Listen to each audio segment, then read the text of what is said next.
Hello everyone, welcome to our channel. This story shows how a routine evening can lead to subtle and surprising emotions. One quiet afternoon, as the sun slowly began to set behind the hills in our quiet neighborhood, everything seemed normal in my kitchen. The radio was playing in the background as I prepared dinner. My son Ife had just returned from a weekend at the university. Ife had matured and become a brilliant human being. I had adopted Afe, so I was not married, and from the beginning the mother-child bond was strong.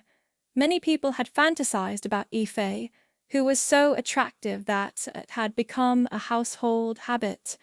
Although he was now a strong, confident young man of 21, our relationship had evolved with him, and I was still getting used to this new situation. When dinner was ready, I called them from the living room. When we sat down at the table, I noticed that Ife looked at me differently. There was an unusual intensity in his eyes. At first I thought this feeling was a product of my mind. We talked about friends, school, and Ife's homesickness. But the way they looked at me more than usual during the conversation made me feel something I couldn't define. Before we continue with our story, don't forget to subscribe to our channel for more interaction. We decided to watch a movie after dinner, as we always did before heading back to campus. The soft sofas and low lighting made the seating area seem more cozy and personal than usual, making it the ideal place for a peaceful evening. I couldn't remember the last time we'd spent such a peaceful evening together, and the ideas running through my mind began to make me uneasy. When Ife slid towards me, at first I thought he was harmless, but as soon as his hand touched mine, I felt something electric that I shouldn't have felt. I quickly withdrew my hand. The intensity of the moment overtook me. "Mom, is something wrong?" I was at a loss for words. "Nothing, dear, I'm just tired, that's all," I said, trying to hide my emotions and hoping Ife wouldn't sense our tension. But just then I realized that something had changed and we couldn't ignore it. There was a movie playing in the background as we sat there, but neither of us was paying attention to it anymore. Somehow I woke up. I couldn't stop thinking about what had happened the night before. I tried my best to get rid of this feeling. I was just dreaming. I was confident. I was Ev's parent, just me. Despite my intense love for them, it was never a love that could be misinterpreted. I was being irrational, I told myself.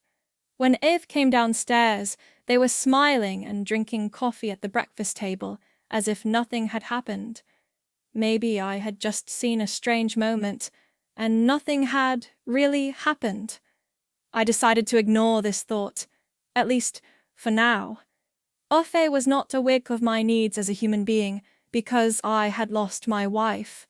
Even though they were adopted, even though they were my children, they were more typical than my biological children. "Hi, Mom," I said in a calm and relaxed tone. "I'm thinking of going for a walk today. Would you like to come along?" I asked myself. It was something we hadn't done together in a long time. I wasn't sure if it was appropriate for me to spend more time with them after last night's emotions, so I hesitated for a while. And it was just a parent and child spending time together, but I trusted myself. It was completely normal. "Of course," I said. "That would be good." That day we set off for a local trail we had often traveled as children. The weather was cool, bracing. For a brief moment, everything seemed normal, and the sky was a vibrant blue. We were walking beside each other, discussing our future goals and reminiscing about our past experiences. I felt more comfortable around them and smiled. As we walked, sometimes the conversation stopped, and the silence between us seemed heavier than it really was. Perhaps I had overreacted last night. Once, when we came to a clearing with a magnificent view of the valley, F.A. stopped his progress and turned to me. "Mom, you have always been there for me," he added in a quiet but sincere voice. "I don't know what to think of you." For some reason, her words surprised me, and their fragile tone broke my heart. I tried to lighten the situation by smiling. "You don't have to think about it for long," I laughed. "I won't go." But F.A. did not chuckle. On the contrary, he took a step forward, looking into my eyes. "No, I mean, really," they said. "You've always been more than family to me. You've been my everything." His words hung in the air, heavy and filled with a meaning I wasn't ready for, and I froze. Like the previous evening, I searched their faces for signs of a harmless moment of intimacy, but something else in their gaze caused my heart to speed up once more. Ife," I murmured in a barely audible voice. "You know how much I love you, don't you?"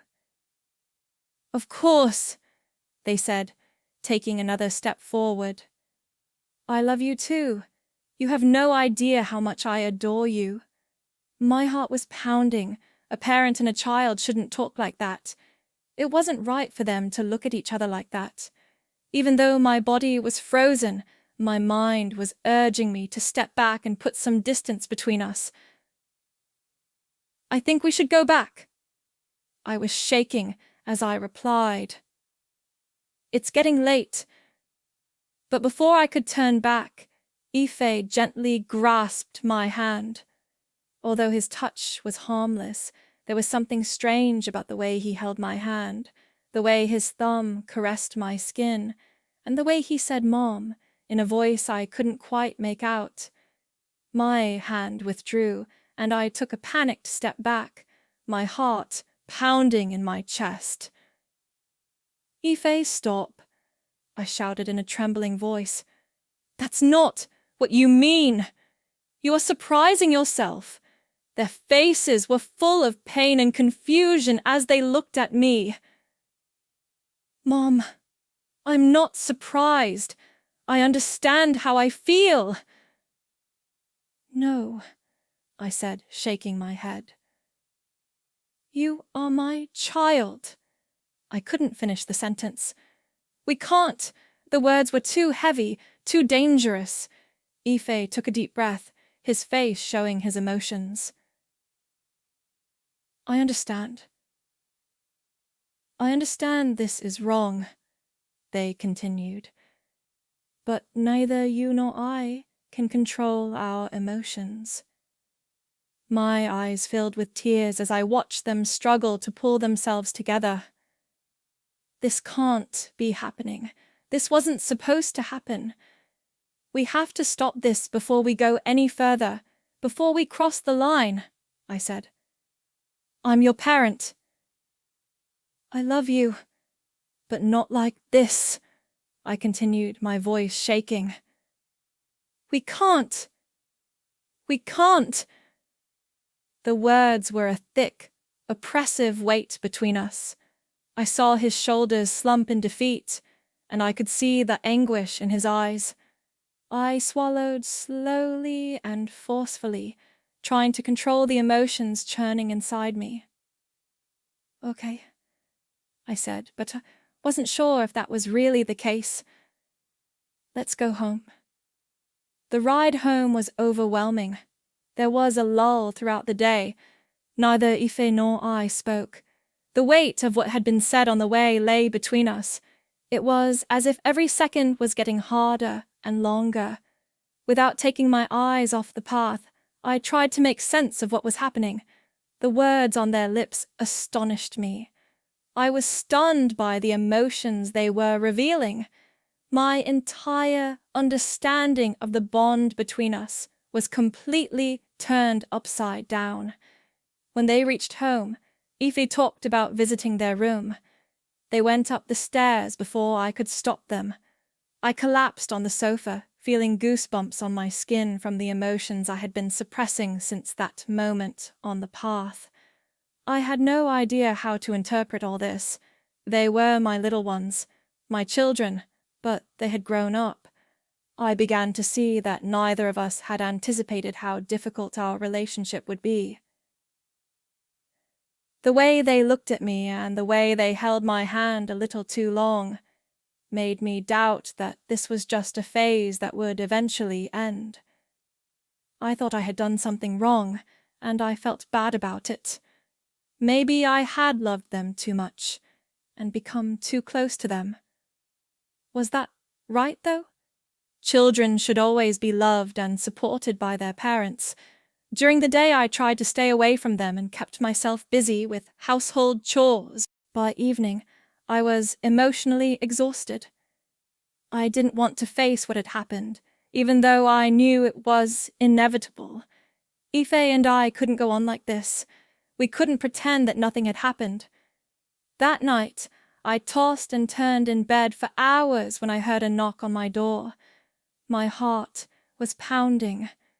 I recognized the person. "Mom, can I come in?" Efe spoke in a quiet, almost timid voice. I knew I couldn't keep running away from them, but my thoughts were forcing me to say no and put some distance between us. "Come in," I said, sitting up in bed and pulling the covers over to my head as if to protect me from the oncoming mental storm. Ife came in, looking as confused and uncertain as I was. They stood at the edge of the room for a while, not knowing what to do. They kept their distance, and after a few seconds they sat on the edge of the bed. "I apologize," they said in a contrite tone. "What I said was inappropriate. I have no idea why I acted the way I did." I nodded slowly, trying to find the perfect words. "I realize this is vague, but Efe, what just happened must not happen again. We have to be careful." "I know it shouldn't be like this," I murmured, as they kept their gaze fixed on the ground. "However, this is a very difficult time. I have no idea why I feel this way. I'm trying hard to forget, but it keeps coming back." His words really upset me, and I felt very bad for both of us. I never thought I would find myself in such a predicament, but we were still in an emotional labyrinth that neither of us could escape.